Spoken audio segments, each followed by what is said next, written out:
it's Burgess Taylor, and it's Writer Wednesday. And today we're going to go over crossing the threshold, that part of the hero's journey, along with test enemies and allies. We've got quite a lot to cover, so I went ahead and pulled the cards. For crossing the threshold, I got the 6 of chalices, or cups, along with the 2 that I pulled with that, the 7 of pentacles, and the Fool. We're going to talk a little bit about what crossing the threshold is, why it's important, and what I learned from the cards. And then I'm going to, at the end, I will have a picture of the poster board as of now. I went over the stuff for the meaning of the mentor. I realized that it wasn't what I thought it was. We're going to go back to that later. So crossing the threshold. So meeting with the mentor brings you the crossing of the threshold. The threshold is kind of like a gate or a door to the rest of the journey.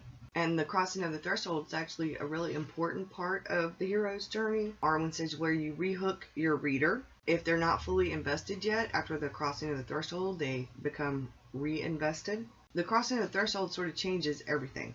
This is when our hero finally commits completely to the journey. And this is what she says. It marks the spot where the hero will cross from his ordinary world into the special world. Like I said, I pulled the 6 of cups. Now, this card,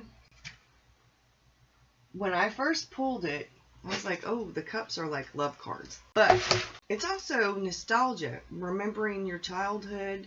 It gives you that sense of safety and security and love that from your childhood. She has met with the attorney, her grandfather's home that he grew up in, that she spent a good portion of her life in. She has inherited that home. The home comes complete with his studio. Part of the promise that the grandfather made her make is that in his will he has asked that she live there completely and fully for 1 year, that she use all of the home, the studio included, and that's just part of the promise. She didn't realize when she made the promise verbally to him when he was talking to her that this was part of that promise. This is the part in the will. This is not the part that he actually made her make. Now she's pretty much got no choice. She has a choice. I mean, she can choose not to fulfill the promise that she made. Part of her really wants to try this. Part of her wants to do this. She needs to kind of experience the fun and the innocence and the joy from her childhood, remember those things, that sense of safety and security, and part of that will come from being in what is essentially one of her childhood homes. And then the next 2 cards are the 7 of Pentacles and the Fool. Now, the 7 of Pentacles, it's a lack of a long-term vision. She can't see the value of her own artistic work. She can't see the value of it. Part of what pulling that card, the 7 of Pentacles, meant once I started looking at it, started thinking about it and everything, is that it's time for her to let go of that safe world that she built, because it's not the Fool is the next card. She has everything she needs to fulfill the promise to pursue her dreams is the next card. What she knows deep down inside is that she built this safe world where she's a hermit and she doesn't really socialize, and she's in this safe job, and she's built up all these things that make her feel safe and secure, but it's built on a broken, false foundation. And that came up in the next section, which is test enemies and allies. So I pulled the Tower, which is the test. And then I pulled the 2 of Cups and the 10 of Swords. Now, what I found ironic is that this is exactly what I was talking about. The Tower stands for disaster, upheaval, change, revolution, fear of change. It can stand for a lot of that, destruction. She has built like her ambitions on all these false premises.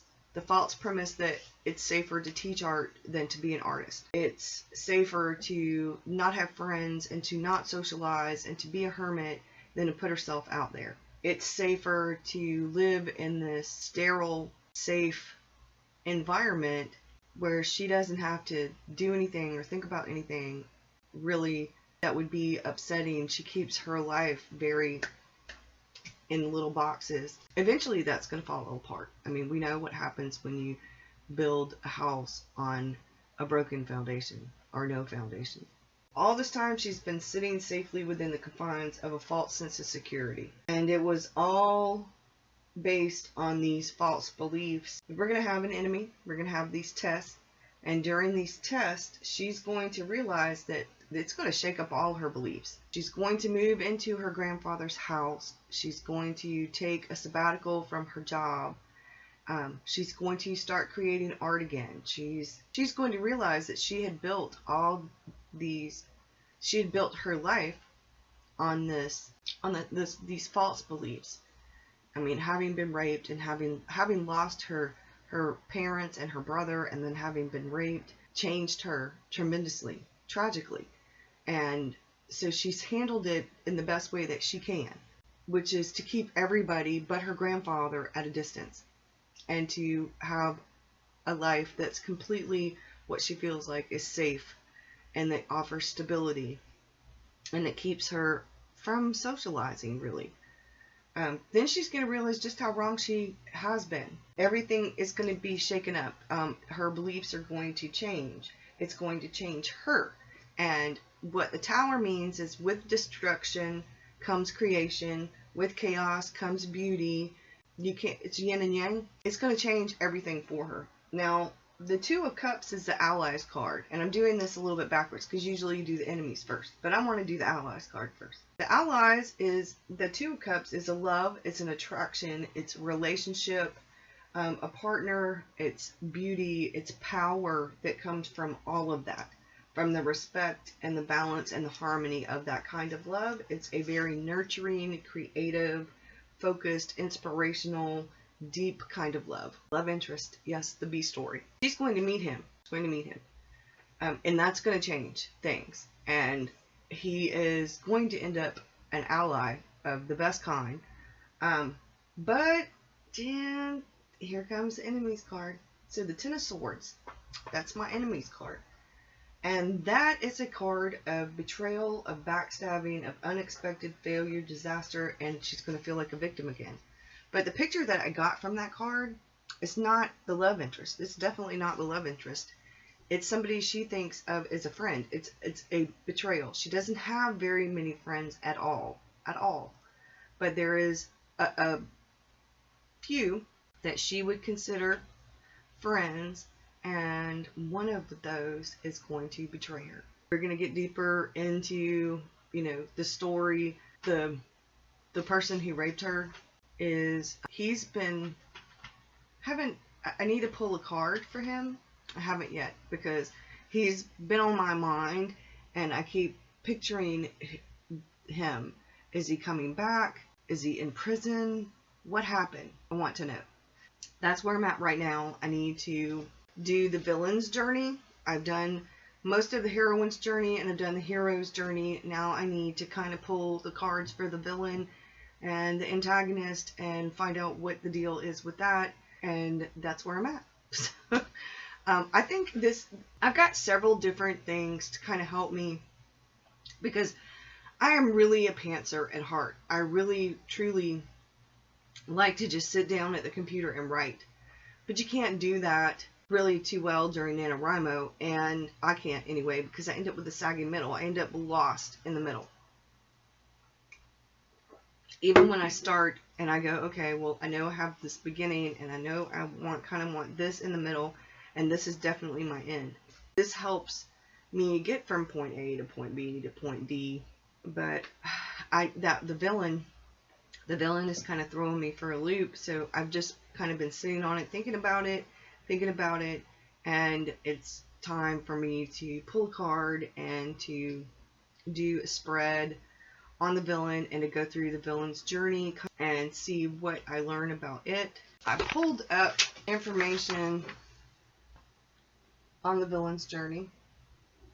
Okay, this is a different thing for the hero's journey. I'm sorry you're not going to be able to see it very well, and then I have the day-by-day outline for NaNoWriMo, to kind of go by to help while we're actually in NaNoWriMo. I did this last year and during one of the camps, I think.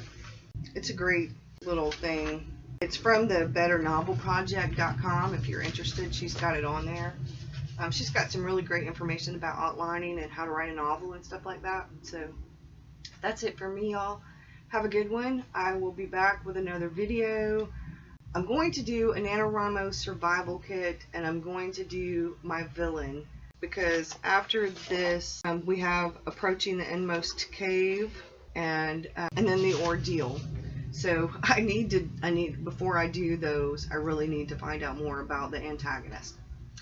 Thanks. Have a good one. Bye.